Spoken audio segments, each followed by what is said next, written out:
할렐루야.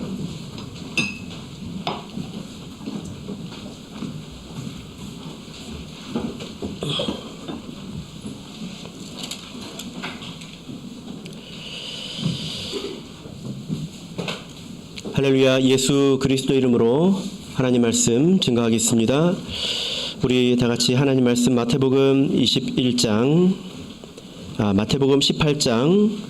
21절부터 35절까지 말씀을 다 같이 찾겠습니다. 하나님 말씀 마태복음 18장 21절부터 35절까지 말씀을 저와 여러분이 한 절씩 교독하도록 하겠습니다. 마태복음 18장 21절. 그때에 베드로가 나와 가로되 주여, 형제가 내게 죄를 범하면 몇 번이나 용서하여 주리이까? 일곱 번까지 하오리이까?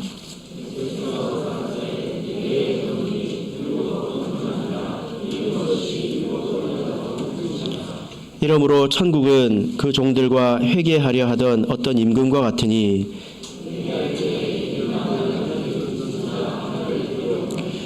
갚을 것이 없는지라 주인이 명하여 그 몸과 처와 자식들과 모든 소유를 다 팔아 갚게 하라 한데,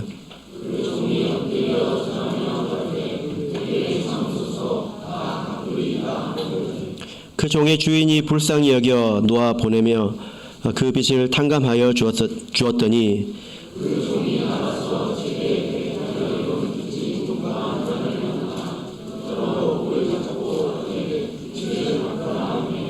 그 동관이 엎드려 간구하여 가로되 나를 참아 주소서, 갚으리이다 하되,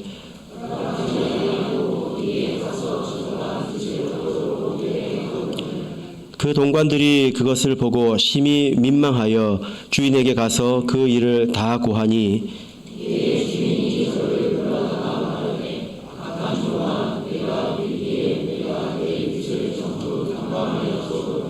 내가 너를 불쌍히 여김과 같이 너도 내 동관을 불쌍히 여김이 마땅치 아니하냐 하고,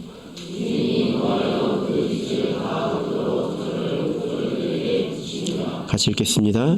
너희가 각각 중심으로 형제를 용서하지 아니하면 내 천부께서도 너희에게 이와 같이 하시리라.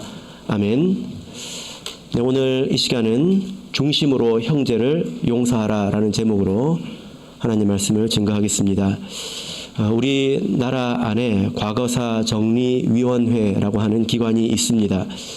이 기관은 옛날에 있었던 인권 유린이라든지 폭력, 또 학살, 의문사 이런 것들을 조사해서 진실을 밝혀내려고 하는데 그 목적이 있습니다. 처음 1년간 신청을 받았는데요. 무려 1만 860건이 접수가 되었다고 합니다. 이런 것을 보면 우리나라에 억울한 사람이 참 많은 것 같아요. 그죠? 그런데 참 좀 여러분 이상하지 않습니까? 우리가 살아가면서 미래를 위해서 지금 해야 될 일들이 태산 같은데 왜 이렇게 한참 지난 일들에 이렇게 사람들이 매여서 사는 것일까요? 또 거기에는 다 이유가 있지 않겠습니까? 이 일을 하는 것은 처벌을 하려고 하는 것이 아닙니다. 옛날에 잘못한 사람들을 다 처벌하기 위해서 하는 일이 아니죠. 사람의 마음에 억울함이 있으면 매사에 불화가 생기게 됩니다. 그래서 나라의 의견들이 이제 분열이 되고 결국 발전하는데 여러 가지 어려움을 겪게 되지요. 그래서 진실을 밝히고 또 억울한 사람들의 명예를 회복시켜 주어서 서로 화해하게 하는데 그 목적이 있습니다. 그래서 정식 명칭이 뭐냐면 진실과 화해를 위한 과거사 정리위원회입니다. 미래로 나가는 데 있어서 이제 과거의 사실들이 발목을 잡고 있다라는 거죠. 우리가 신앙생활을 할 때 우리도 과거사를 정리하면서 살아가야 합니다. 내가 옛날에 하나님 앞에 범죄한 사실이 있다면 시간이 많이 지났더라도 그것에 대해서 회개해야 합니다. 그리고 뿐만이 아니라 우리가 사람 사이에 있었던 일들도 정리를 해야 합니다. 옛날에 있었다 하더라도 사과하고 또 용서해야 합니다. 마음속에 칼을 품고 있어서는 안 된다는 거죠. 이런 일들을 우리가 하면서 앞으로 나가야 되는 것입니다. 정상적인 순서로 이렇게 말하자면 먼저 잘못한 사람이 사과하는 것이 순서이지요. 먼저 진실한 사과가 있어야 합니다. 자, 우리 마태복음 5장을 보겠습니다. 마태복음 5장 23절에서 26절을 보겠습니다. 마태복음 5장 23절부터 26절까지 우리 같이 읽겠습니다. 시작. 그러므로 예물을 제단에 드리다가 거기서 내 형제에게 원망 들을 만한 일이 있는 줄 생각나거든 예물을 제단 앞에 두고 먼저 가서 형제와 화목하고 그 후에 와서 예물을 드리라. 너를 송사하는 자와 함께 길에 있을 때에 급히 사화하라. 그 송사하는 자가 너를 재판관에게 내어주고 재판관이 관예에게 내어주어 옥에 가둘까 염려하라. 진실로 내게 이르노니 내가 홀이라도 남김없이 다 갚기 전에 결단코 거기서 나오지 못하리라. 예. 여러분 이 말씀을 보니까 우리가 사람에게 지은 죄는 그 사람에게 용서를 받는 것이 순서라고 하나님께서 말씀하고 계십니다. 아무리 하나님 앞에 예배를 드리는 것이 중요하다 할지라도 먼저 그 사람에게 용서를 받으라고 말씀하고 있죠. 그래서 한번 말씀드린 적이 있습니다. 어떤 영화를 보면 이제 기독교의 이 용서에 관한 신앙을 이제 왜곡되게 이해를 해서 이렇게 잘못 만든 영화가 있는데요. 이렇습니다. 어떤 피해자가 믿음을 가지고 내가 용서해야 되겠다 이런 생각을 하게 됩니다. 그래서 가해자를 찾아서 감옥을 갑니다.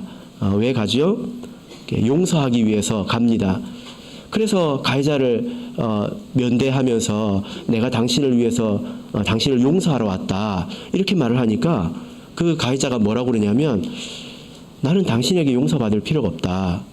나는 하나님을 믿고 하나님께 이미 다 용서를 받았기 때문에 당신이 나에게 용서해 줄 필요가 없다. 이렇게 이야기를 합니다. 그래서 그 피해자가 거기서 충격을 받지요. 그리고 정신이 나가서 하늘을 향해서 소리를 지릅니다. 뭐라고 지릅니까? 내가 용서를 안 했는데 왜 하나님이 용서를 합니까? 이렇게 외치지요. 이 영화는 우리 성경의 정신을 오해하고 만든 것입니다. 하나님께서 뭐라고 말씀하십니까?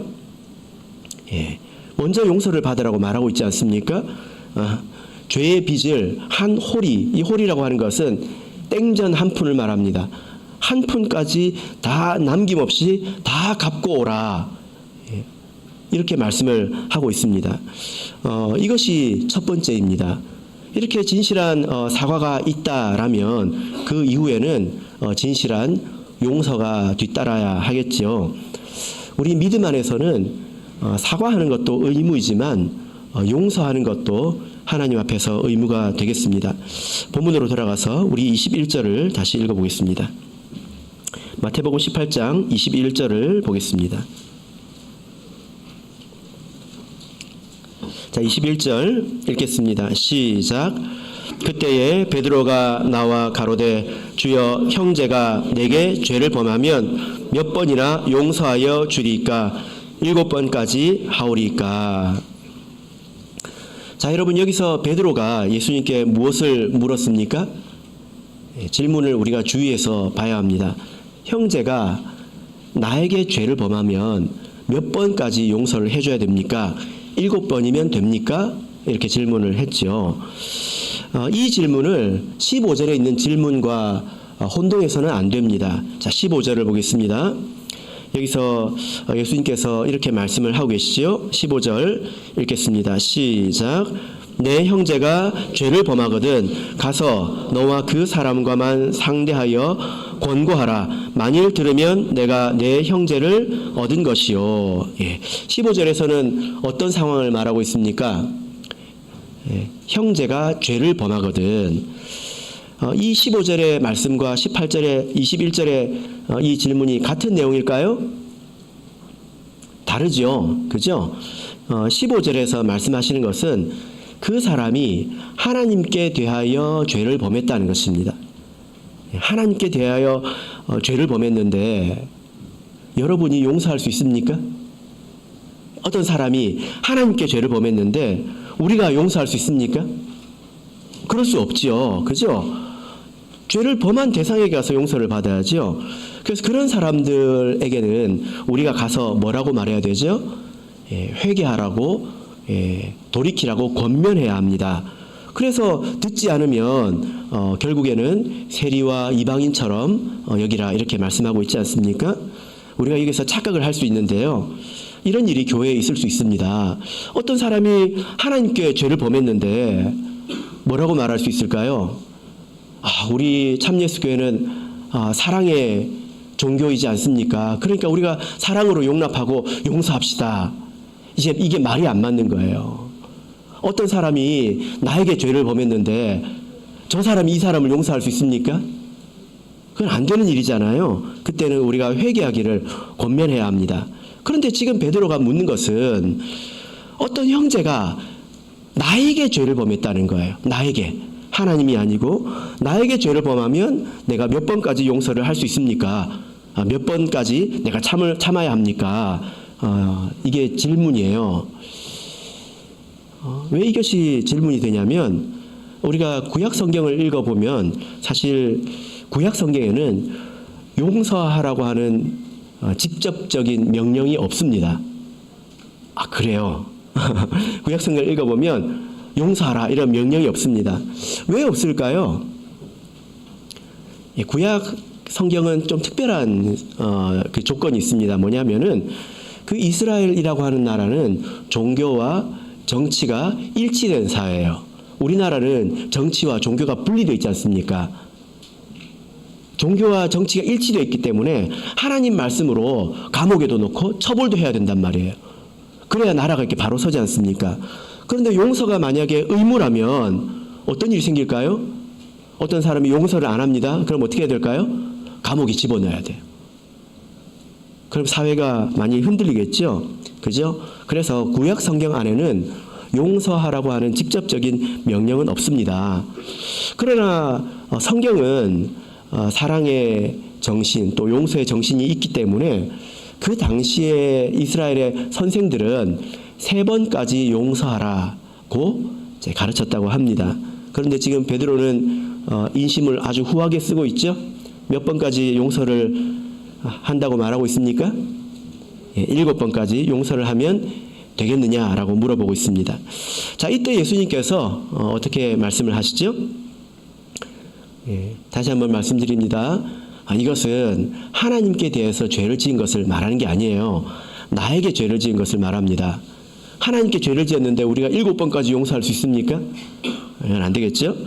자, 22절을 보겠습니다. 22절 읽겠습니다. 시작.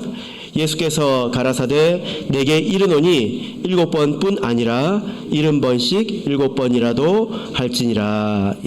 7번이 아니라 어떻게 하라고 했나요? 70번씩 7번, 70번을 7번 하라는 거예요. 그러면 70 곱하기 7이 되니까 몇 번이죠? 490번이 될 겁니다. 여러분 예수님의 이 말씀은 491번째는 어떻게 하라는 뜻입니까? 요절을 내라는 거잖아요. 세고 있다가 491번째는 칼을 휘두르라는 것 아니겠습니까? 아니죠? 이 말씀의 뜻이 무엇인가요? 자, 35절을 보겠습니다. 35절 보니까 너희가 각각 중심으로 형제를 용서하라 이렇게 말씀하고 있습니다.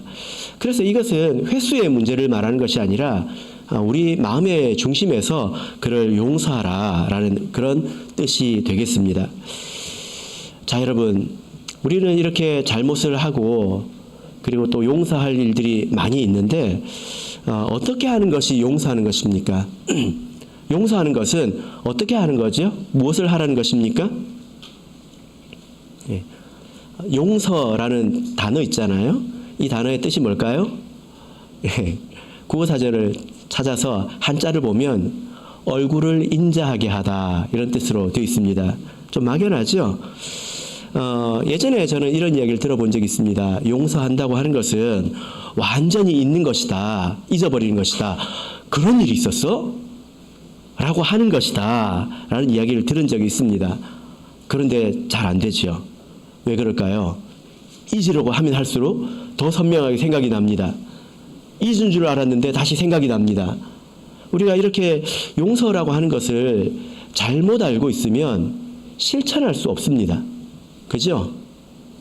예, 용서가 아닌 것을 용서라고 생각하는데 어떻게 그것을 실천할 수 있겠습니까? 어떤 그 아빠가 있었는데요. 그 아빠가 자기 아이와 약속을 했습니다. 그 약속의 내용이 뭐냐면 어린이집 발표에 꼭 가겠다고 이제 약속을 한 거예요. 그런데 갑자기 회사에 큰 일이 생겨가지고 그 약속을 못 지킬 상황이 됐습니다. 그 약속을 어기게 된 거죠. 그래서 급하게 서둘러서 갔더니 이미 이제 다 끝났습니다. 그리고 아이 혼자 기다리고 있는 거예요. 그 딸이 엄청 실망을 했겠죠. 그죠? 그래서 그 아빠가 너무 미안해가지고 집에 와서 진심으로 미안하다 하고 사과를 했습니다. 어쩔 수 없었다 이렇게 사과를 했습니다. 근데 그 딸이 뭐라고 말하냐면 내가 용서해 줄게 그러는 거예요. 그 아버지가 그 말을 듣고 갑자기 궁금했습니다. 용서? 용서가 뭐야? 이렇게 물어봤어요. 딸이 뭐라고 대답했을까요? 예. 용서? 괜찮아. 이제부터 그런 생각하지 마. 라고 말해주는 거야. 이렇게 대답을 했대요. 뭐라고요? 괜찮아. 이제부터 그런 생각하지 마. 예. 미안하다고 생각하지 마라. 고 말해준다라는 것입니다. 뭐 이야기지만 간혹 이렇게 그 아이들의 생각이 더 좀 간명하고 또 이해하기가 쉬운 때가 있는 것 같아요. 용서하다라는 이 말을 우리가 성경에 있는 원문을 찾아서 그 뜻이 원래 뜻이 뭔지 이게 찾아보면요, 이게 풀어주다는 뜻이 있습니다. 이 원래 그 뜻은 그냥 풀어주다는 거예요. 놓아서 풀어주는 것, 붙들고 있는 게 아니라 놓아서 풀어주는 것. 이게 용서하다는 그런 뜻입니다. 27절을 보실까요? 예, 27절 마태복음 18장 27절을 보겠습니다. 그 종의 주인이 불쌍히 여겨 놓아 보내며 그 빚을 탕감하여 주었더니 이렇게 말씀을 하고 있죠. 이 용서하다는 단어가 여기서는 탕감하다라는 단어로 이렇게 번역이 됐는데 탕감하는 것이 무엇입니까? 놓아 보낸다. 붙들고 있는 것이 아니라 풀어서 놓아 보내준다. 이런 뜻입니다. 여러분, 가끔 이제 제가 이런 이야기를 듣는데요. 실제로 저에게 이런 호소를 한 성도님이 계십니다. 뭐냐면은요, 어떤 성도님이 자기를 노려본다는 거예요. 이렇게 노려본다는 거예요. 예. 그래서 인사를 하면 인사도 안 받아준다는 것입니다. 뭐 여차저차 이야기를 들어보니까 이유를 모르겠지만 자기가 잘못한 것이 있을 수도 있다. 뭐 그런 내용이에요. 근데 그렇게 노려볼 때마다 몸이 얼어붙는다는 것입니다. 인사를 해도 인사를 받지 않으면 얼어붙는다는 거예요. 이것이 뭡니까? 매어 놓는 거죠. 용서하지 않고 묶어 놓는 거지 않습니까? 그 사람도 묶어놓고 자기 자신도 그 일에 매여 있는 것입니다. 이것이 용서를 못하는 것 아니겠습니까? 여러분, 정상적으로 본다면 사람이 사과를 하고 또 그 사과를 통해서 용서를 하는 것, 이것이 정상적인 순서입니다. 그런데 그렇지 못한 경우가 상당히 많이 있죠. 그죠? 용서를 하기가 쉽지 않습니다. 왜 그럴까요? 정작 용서를 해야 되는 사람들이 생각이 많더라고요. 몇 가지를 더 따지게 되는데 어떤 말을 하냐면 그 사람의 잘못이 실수가 아니라 고의인데 그래도 용서해야 되냐, 이런 의문이 있습니다. 그리고 용서를 하지 못하는 또 큰 이유가 뭐냐면 그 사람의 이 사과가 진실하지 않다는 거예요. 충분하지 않다. 그런데도 내가 용서해야 되느냐, 이런 질문이 있습니다. 또 한 가지는 만약에 그 사람이 사과하지 않는다면 그래도 내가 용서해야 되느냐, 이렇게 묻는 경우가 있습니다. 다 가능한 질문이죠. 우리가 생각해 볼 수 있는 문제이지 않습니까? 그런데 우리가 잘 생각해 봐야 합니다. 이런 질문 뒤에서 우리가 숨어 있을 수 있어요. 용서하고 싶지 않은 그런 완악한 마음이 사실 나에게 있는 것은 아닌가 우리가 생각해 볼 수 있습니다. 자기를 조심히 돌아봐야 합니다. 여러분, 만약에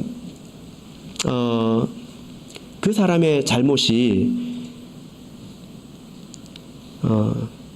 고의인가 실수인가, 이것이 하나님 앞에서는 다른 문제죠. 그죠? 어떤 사람이 죄를 범했을 때 이것이 고의인가 실수인가는 하나님 앞에서 다른 죄입니다. 모르고 지은 것과 알면서도 한 것은 완전히 다르죠. 그래서 구약에서도 보면 실수로 살인한 것과 고의로 살인한 것은 완전히 다르게 취급하고 있습니다. 그러나 성경을 우리가 보면요, 용서해야 되는 문제에 있어서는 그런 구분이 없습니다. 여러분도 한번 찾아보십시오. 그리고 우리가 사실 조금 더 깊이 생각을 해보면 실수와 고의를 구분하는 것이 의미가 있을까요? 그리고 실수면 실수, 고의면 고의, 이렇게 딱 구분할 수 있는 것일까요? 운동선수들이 이런 말을 하죠. 실수가 반복되면 그것도 실력이라고 하지 않습니까? 여러분께서 한번 생각을 해보시길 바랍니다.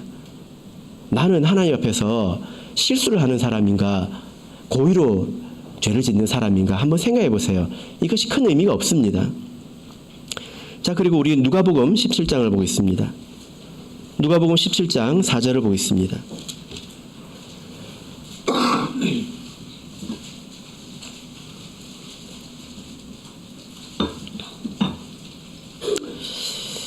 누가복음 17장 4절, 자, 우리 같이 읽겠습니다. 누가복음 17장 4절 읽겠습니다. 시작.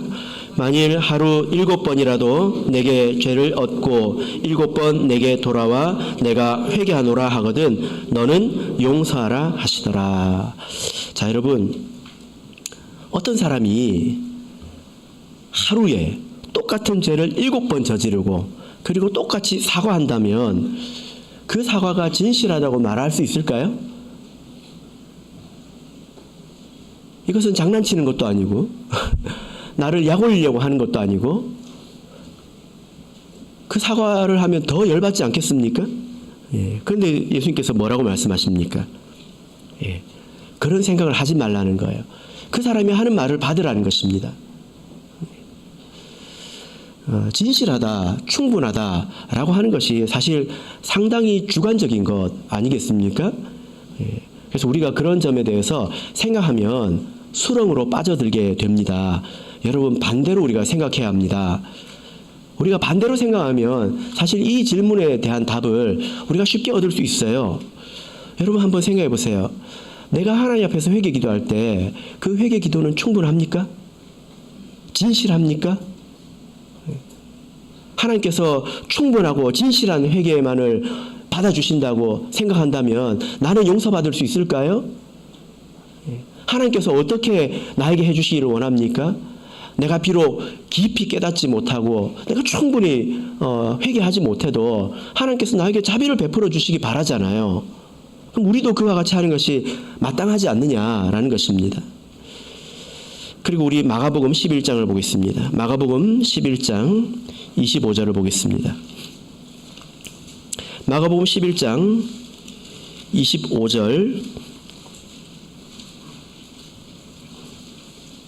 이 말씀을 통해서 어떤 사람이 여전히 변화 없이 사과하지 않고 있을 때 어떻게 할 수 있는지에 대해서 배울 수 있습니다. 11장 25절 우리 같이 읽겠습니다. 시작. 서서 기도할 때에 아무에게나 혐의가 있거든 용서하라.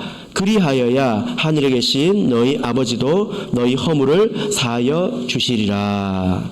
네, 언제 용서하라고 말하고 있습니까? 내가 기도하고 있을 때, 하나님께 기도할 때 어떤 사람이 나에게 잘못한 것이 생각이 났단 말이에요. 그러면 그때 무엇을 하라고 말하고 있습니까? 용서하라, 이렇게 말씀하고 있죠. 대부분의 사람들은 자기가 죄를 짓고 스스로 깨닫지 못하고 깨닫더라도 사과를 구하는 데는 깨닫는 것보다 더 큰 믿음과 용기가 필요합니다. 그래서 이 피해자의 입장에서는 그 사람이 변함없는 것처럼 느껴지고 또 사과를 하지 않는 것처럼 느껴질 때가 많죠. 그때 어떻게 해야 합니까? 용서하라고 말씀하고 있죠. 그죠? 이 말씀이 합당합니다. 여러분 한번 생각해 보세요. 어떤 사람이 깨닫지도 못하고 변화가 없는데 내가 가가지고 제가 용서해 드릴게요 이러면 화해가 될까요? 싸움이 날까요? 용서? 내가 뭐 잘못했는데 하고 도리어 싸움이 나지 않겠습니까? 그러지 말라는 것입니다. 내 마음속에서 그를 풀어주고 놓아주라라는 것이죠. 결론이 무엇입니까? 여러분, 내가 하나님 앞에서 어떻게 받기를 원하냐를 생각을 해보면, 뒤집어 생각해보면 답은 너무나 간명합니다. 우리가 이런 것들을 따지지 말고 마음속에서 그를 풀어주고 놓아주어야 된다. 이것이 하나님의 말씀이죠. 이것이 하나님의 뜻입니다. 그래서 오늘 말씀을 통해서 우리가 이렇게 반드시 용서해야 되는 이유에 대해서 예수님께서 설명을 해주시는데요. 자, 우리 본문으로 돌아오겠습니다. 마태복음 18장 23절, 24절 같이 우리 다시 읽어보겠습니다. 마태복음 18장 23절, 24절 읽겠습니다. 시작. 이러므로 천국은 그 종들과 회개하려 하던 어떤 임금과 같으니 회개할 때에 1만 달란트 빚진 자 하나를 데려오매. 예. 자, 여기서 이 임금은 하나님을 말하고요. 종은 우리 성도를 말합니다. 성도들이 하나님께 제 빚을 졌다 이렇게 말을 하고 있죠. 이 빚은 무엇을 말할까요? 바로 죄의 빚을 말합니다. 예. 우리 성도들이 하나님 앞에서 죄의 빚을 지고 있다라는 것입니다. 그 죄의 빚이 얼마입니까? 1만 달란트입니다. 1만 달란트. 1만 달란트가 얼마인지 아십니까? 1만 달란트는 6,000일의 1당. 6,001의 1당. 그래서 6,000 데나리온이라고 합니다. 1 달란트가 6,001의 1당이에요. 여러분 한번 계산해 보세요. 6,001이면 뭐 1년을 300일로 잡으면 대략 20년 정도 되겠죠? 20년 연봉입니다. 거기에다 만을 곱해야 합니다. 계산이 되셨습니까? 예. 그래서 대략 계산해 보면 이것이 6조에서 10조 정도 되는 금액이에요. 뭐 어디까지나 뭐 추정치죠. 사람마다 일당이 다르니까. 이 금액은 정상적인 노동으로서는 도저히 갚을 수 없는 금액을 말합니다. 하나님 앞에서 우리의 죄가 이렇게 많이 쌓여 있다라는 거죠. 근데 이것을 회개한다고 말씀하고 있지 않습니까? 정산해야 된다고 말씀하고 있잖아요.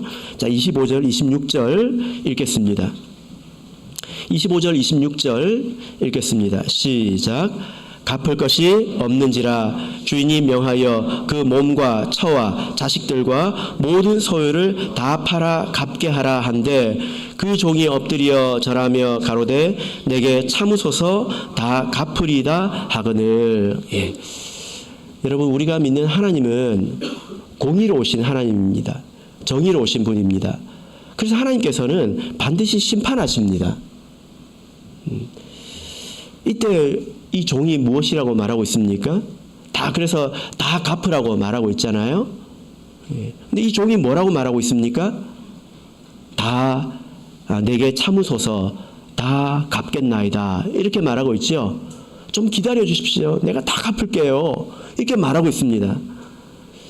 여러분, 정말 다 갚을 수 있습니까?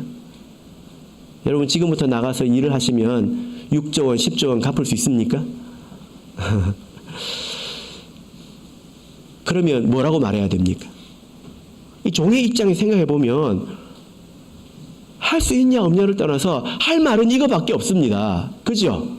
예. 내 처, 내 자식이 다 뿔뿔이 흩어져서 팔려가는 것을 그냥 보고 있을 수는 없지 않습니까? 그래서 할 수 있냐 할 수 없느냐를 떠나서 그냥 내가 다 갚을게요. 용서해 주세요. 기다려 주세요. 이렇게 말할 수밖에 없다는 것입니다.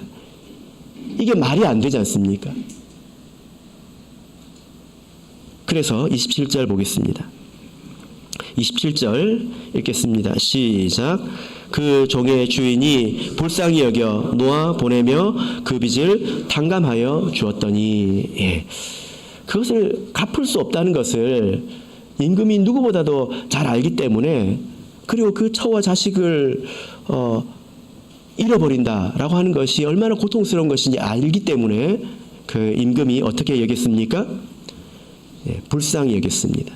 그리고 놓아주었고 탕감해 주었지요. 이것은 우리의 죄를 용서해 주시는 하나님의 은혜를 말합니다. 이 종이 이 은혜를 받고 나가서 어떤 일을 겪었을까요? 자, 28절에서 30절 읽겠습니다. 28절에서 30절 시작. 그 종이 나가서 제게 100데나리온 빚진 동관 하나를 만나 붙들어 목을 잡고 가로되 빚을 갚으라 하매 그 동관이 엎드려 간구하여 가로되 나를 참아주소서 갚으리다 하되. 예. 이 그 1만 달란트 탕감받은 이 종이 용서받고 나간 길에 누구를 만납니까? 다른 동료를 만나는데 그 동료는 자기에게 얼마 빚진 사람이에요? 100데나리온입니다. 100데나리온. 100일치 일당이죠. 뭐 대략 1, 2천만 원 정도 될 것입니다. 이 100데나리온이라고 하는 빚은 무엇을 말할까요? 사람이 사람에게 지은 죄를 말합니다. 그죠? 사람이 사람에게 지은 죄예요. 그래서 보면 우리가 사람이 하나님께 지은 죄는 1만 달란트이고요. 사람이 사람에게 지은 죄는 100데나리온입니다. 이 100데나리온 1,000만 원, 2,000만 원 이 금액이 무시할 수 없는 금액이지만 사람과 사람 사이의 이 죄는 우리가 하나님께 지은 죄에 비하면 비할 바가 아니죠. 아무것도 아니죠. 그죠? 근데 이 1만 달란트 탕감받은 이 종이 자기에게 100데나리온 빚진 사람을 어떻게 했습니까? 예. 여기 보면 참 잔인합니다. 어떻게 합니까? 목을 잡고, 예? 그죠? 예. 붙들어 목을 멱살을 이렇게 잡았다는 것입니다. 그리고 빚을 갚으라고 했습니다. 이것은 굉장히 비인격적이고 잔인한 행위입니다. 그 사람을 사람 취급을 하지 않는 것입니다. 그리고 그를 감옥에 가두었습니다. 이런 행위는 무엇을 상징합니까? 여러분 혹시 다른 사람을 용서하지 못하고 그 사람을 여전히 미워하고 마음속에 미움을 품고 있다면 하나님이 보시기에 우리의 모습이 이와 같다는 것입니다. 이렇게 잔인하고 포악하다는 것입니다. 그런 모습을 다른 사람들이 보게 되죠. 자, 31절에서 34절을 보겠습니다. 31절에서 34절 읽겠습니다. 시작. 그 동관들이 그것을 보고 심히 민망하여 주인에게 가서 그 일을 다 고하니 이에 주인이 저를 불러다가 말하되 악한 종아 내가 빌기에 내가 내게 내 빚을 전부 탕감하여 주었거늘 내가 너를 불쌍히 여김과 같이 너도 내 동관을 불쌍히 여김이 마땅치 아니하냐 하고 주인이 노하여 그 빚을 다 갚도록 저를 옥졸들에게 붙이니라. 예. 그 멱살을 잡고 그를 감옥에 집어넣은 그 모습을 보고 다른 동료들이 어떻게 했다고 말하고 있습니까? 민망히 여겼다. 이렇게 심히 민망했다. 이렇게 말하고 있는데요. 깊은 슬픔을 말합니다. 성도와 갈등이 있고 용서하지 못하고 이런 모습은 우리 모두에게 슬픔이 되는 것이죠. 예, 그래서 왕에게 고했습니다. 왕이 어떻게 했습니까? 분노했어요. 자, 여러분, 왕이 왜 분노했을까요? 왕이 왜 화가 났을까요? 자기에게 빚진 것도 아닌데. 여러분 생각해 보세요. 사실 우리 모든 성도는 다 하나님께 죄의 빚을 지은 사람입니다.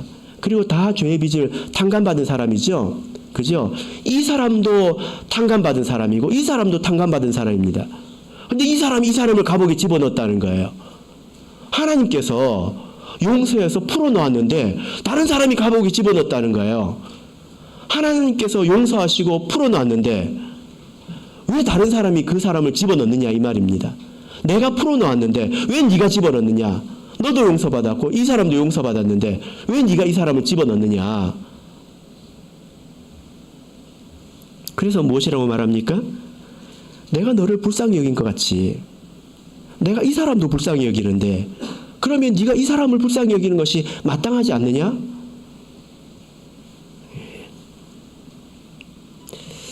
참 재미있는 것은요. 26절을 보시면 1만 달란트 빚진 사람이 하나님께 뭐라고 말합니까? 내게 참으소서. 나에게 좀 시간을 주십시오. 제가 다 갚겠습니다. 이렇게 말하죠. 근데 100데나리온 빚진 자가 이 1만 달란트 빚진 자에게 뭐라고 말할까요? 똑같이 말합니다. 똑같이 말합니다. 29절 보세요. 그 사람이 뭐라고 말합니까? 나를 참아주소서 갚으리이다. 말이 똑같잖아요. 그죠? 그러니까 이 말하는 심정을 누구보다도 잘 아는 사람이 자기는 풀어주지 않았다는 것입니다. 내게 참으소서 내가 다 갚겠습니다. 사실 이 말을 우리가 모두가 하는 말이거든요. 우리가 다 하나님께 이런 기도를 하지 않습니까? 내가 죄로 말미암아서 하나님의 진노 앞에 있고 하나님께 매를 맞았을 때 뭐라고 기도합니까? 하나님 용서해 주세요. 다시는 이런 죄를 짓지 않고 신실하게 거룩하게 살겠습니다. 라고 말하지 않습니까? 다시는 이라고 말하잖아요. 여러분 이 기도가 하나님 앞에서 우리가 지킬 수 없는 기도 아닙니까? 근데 우리가 이렇게 기도할 수밖에 없잖아요. 하나님이 그 마음을 아시는 겁니다. 지킬 수 없지만 그 마음이 진실한 것을 알기 때문에 용서해 주시는 것 아닙니까? 근데 이 기도가 진실하려면 다른 사람을 내가 용서해 줘야 돼요. 내가 다른 사람을 용서해 주지 않으면서 다시는 하나님 죄를 짓지 않을게요. 용서해 주세요. 저도 용서해 주시고 내 자식도 용서해 주시고 용서해 주세요. 그러면 그 기도가 죄가 됩니다. 시편 109편을 보겠습니다. 시편 109편입니다.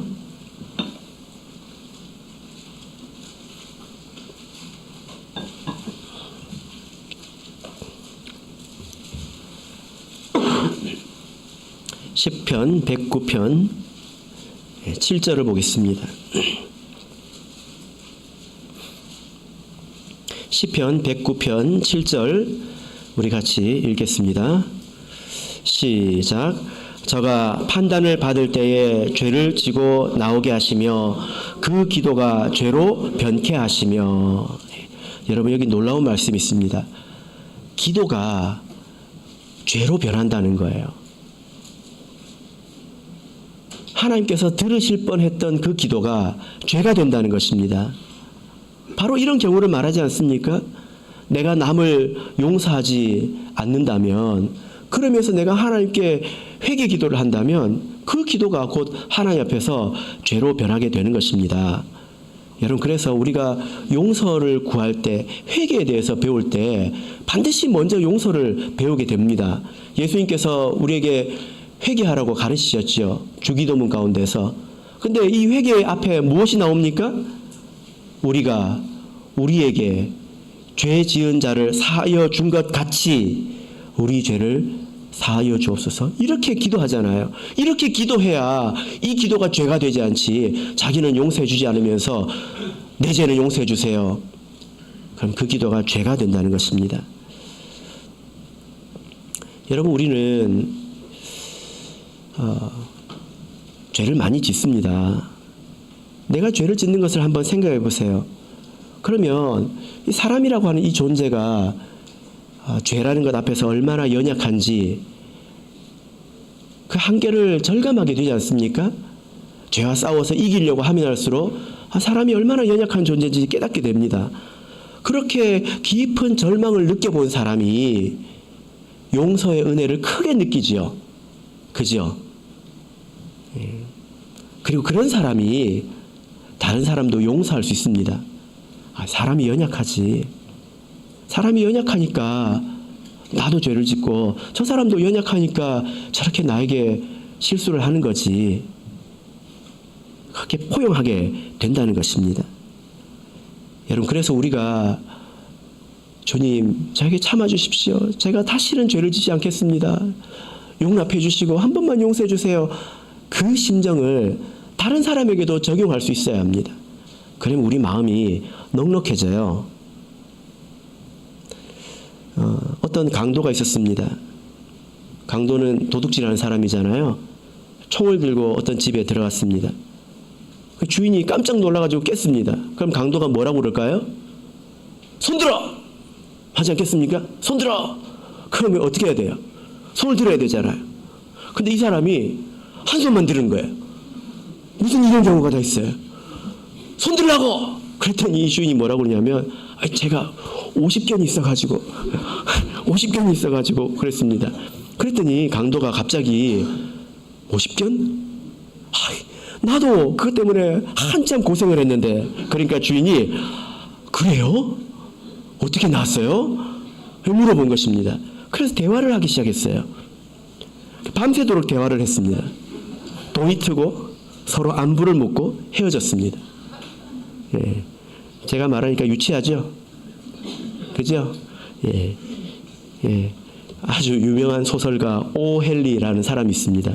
그 사람이 강도와 신경통이라는 소설을 적었는데, 자, 신경통을 50견으로 바꾼 거예요.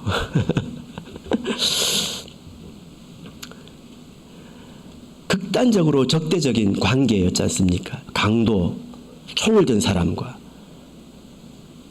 주인. 근데 아주 작은 부분에서 공감하기 시작하니까 어떻게 됩니까? 친구가 되더라는 거예요. 공감하는 것이 중요합니다. 아주 가까운 관계도 공감하지 못하면 멀어집니다. 그죠? 여러분, 그래서 우리가 죄인의 심정을 가지고 공감을 해줘야 됩니다. 사실을 따지는 것보다 이해하는 게 더 중요한 거예요. 그 사람이 어떤 잘못을 했는가, 나에게 무엇을 했는가, 그래서 요목조목 따지는 것보다 그 사람을 이해해 주는 것이, 공감해 주는 것이 더 중요합니다. 나도 죄인이고 죄에 얽매여 살듯이 그도 죄인이라는 것입니다. 여러분, 용서하는 것이 어려우면 이렇게 질문해 보세요. 여러분, 하나님께서 죄인을 벌하시기를 원하십니까? 예. 그렇다고 생각하시는 분 손 들어보세요. 예. 하나님이 죄인을 벌하셨으면 좋겠습니까? 아니죠? 왜 그래요? 나도 죄인이거든요. 하나님이 나만 용서해 주시면 좋겠습니까? 저 인간은 처벌하고? 예. 그런 게 어디 있습니까? 그래서 예수님께서 용서하는 것이 마땅하다라는 것입니다. 여러분, 용서하지 않는 이것의 결말이 참 비참해요. 34절을 다시 보겠습니다. 34절 읽겠습니다. 34절 읽겠습니다. 시작.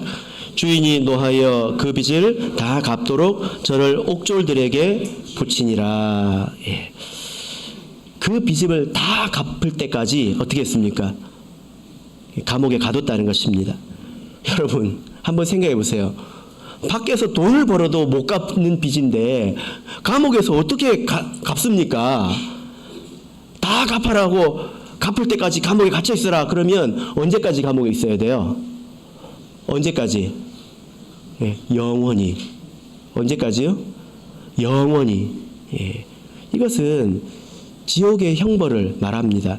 이 사람은 용서받았지만 용서하지 않았다는 이유로 영원한 형벌 가운데 들어가게 됐다는 것입니다. 여러분, 사람이 지옥에서 받는 이 형벌은 참 비참합니다.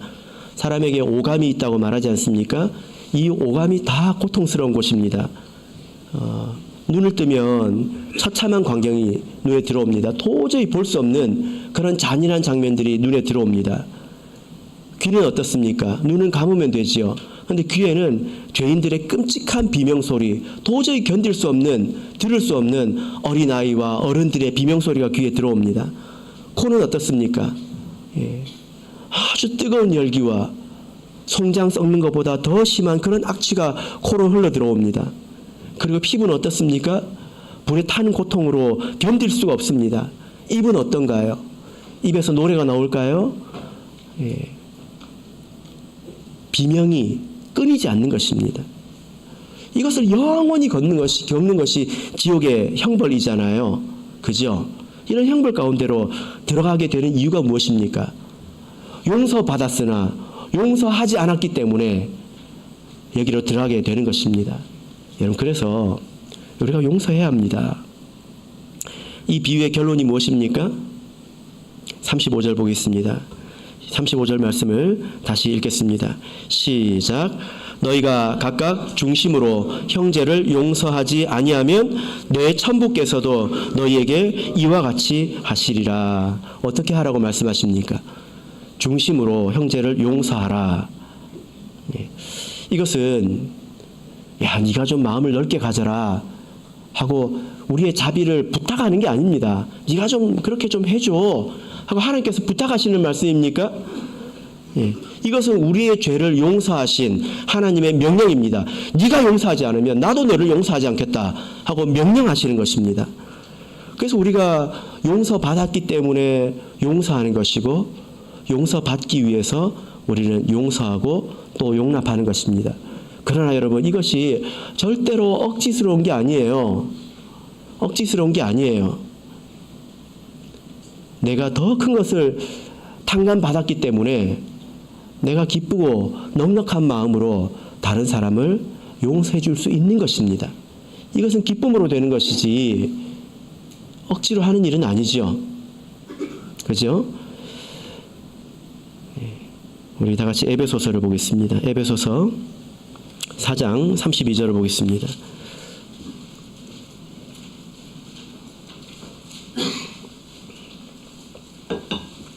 에베소서 4장 32절 같이 읽겠습니다. 시작.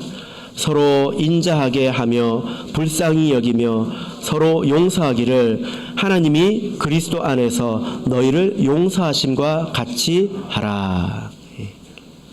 이와 같이 하시길 바랍니다.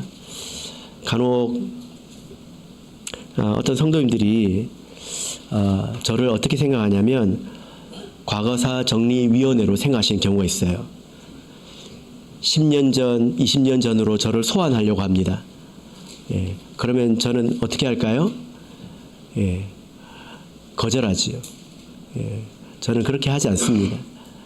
과거사 정리위원회가 일을 하는 것처럼 우리가 과거를 진실을 밝히고 화해를 하는 것이 우리 그리스도인의 방법일까요? 아닙니다. 우리는 믿음으로 하는 것이고 사랑으로 하는 것입니다. 예수 그리스도의 은혜를 생각하면서 내가 다른 사람들을 용납할 때야 온전히 해결이 되는 것이지, 진실을 밝히는 것은 나중에 하나님 앞에서 하면 되는 것입니다.